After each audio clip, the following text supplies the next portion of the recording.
রাউন্দি তা 2023 তো চলে যাচ্ছে।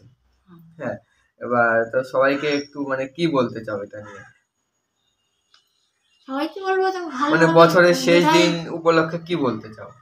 2023-কে মানুষ তো যেমন বছরের শেষটাকে সে বড়দিন উপলক্ষের আগে সেই সময়টাই সেটাকে 26, 27, 28 তারিখ পর্যন্ত তার সেই সময়টাই মানুষ সেটাকে বিদায় জানায়। বিদায় জানানোর জন্য সেই গানটা গায়।